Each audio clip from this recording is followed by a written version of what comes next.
Sa ating pagpapatuloy sa ating pag-share ng ating Pag-ibig Impeto Savings Program, ipapakita ko po sa inyo ang ating calculation mula 2018 hanggang 2022.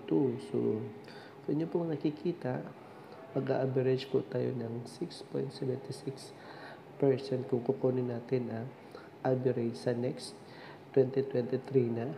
So, assuming lamang po na 6.76% po ang ibibigay natin na percentage sa 2023.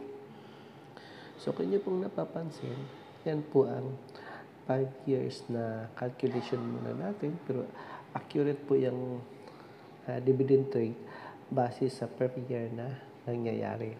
So, kung inyo pong napapansin, nagsisimula po tayo sa ating paghuhulog is October 29. Nag-start po tayo ng ating paghuhulog is October 29, 2019. So, noong October 29, nakapaghulog po tayo ng 1,000. So, since October, kung i-prorate natin siya, so 3 buwan na lamang po. Tapos nakapaghulog ulit tayo ng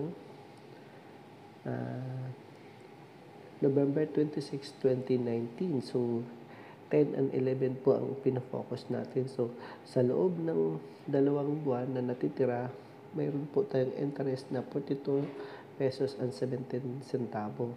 So next naman, in the year 2020, since nakapaghulog po tayo ng 3,000, tapos nagka-pandemic po siya, nakapaghulog po tayo ng December 1, 2020 ng 4,000. So bali, ang hulog po natin is lumalabas na 7,000. Sa 2020, may kinita po tayo na 237.18. So, base po yan sa ating kinita din. Magkano lang naman po ating hulog? So, 7,000 lang. Tapos, base po yan sa percentage na binibigay. So, 2020 po yan dahil nga pandemic. So, sumusunod naman is yung ating 2021. So, sa ating 2021, medyo halos every month po tayo naghuhulog. So, every other month, so every other. So, umaabot po tayo ng siguro siyam na hulog. So, kung mapapansin niyo po, dalawa po ang mag-a-appear ng ating 2021. So, sa 2021 naman, medyo malaki na po ang ating dividend kasi nga medyo malaki naman din po ang ating naihulog. So, nakapaghulog po tayo na medyo malaki-laki talaga. So, ibig sabihin, ang ating dividend rate ng 2021 is 1,100.52.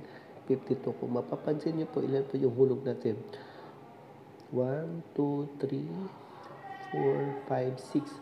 So, nakapaghulog po tayo ng 6 na beses sa loob ng 2021. So, kaya po ang kinita po niya is 1,101.52 sa ating dividend rate.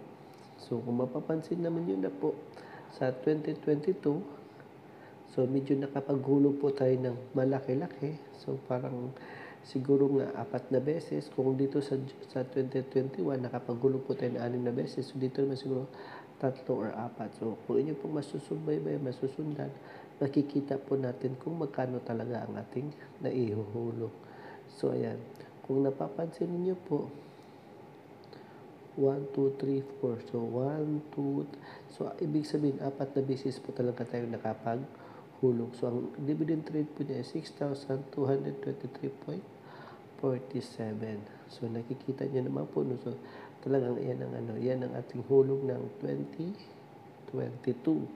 So, kung mapapansin niyo, may hulog po tayo na one-time hulog natin is 150. Ano ba?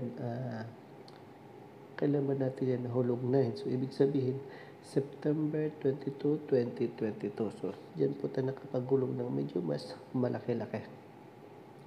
So, kung pupunta naman po tayo sa ating 2023, isang beses lang po tayong nakapaghulog. Medyo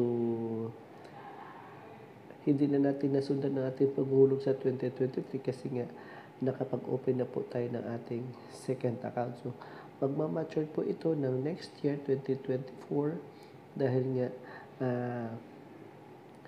2019 po tayo nakapaghulog. So, kung mapapansin niyo po, wala po siyang dividend trade kasi ang 2024 or ang 2023 na interest wala pang forecasting gawa ng ang forecasting niya is around May or April in the next 2024. So hope you like this video. Hope I can share you this a little bit of sharing. Follow for more. Stay safe. God bless and thank you for watching.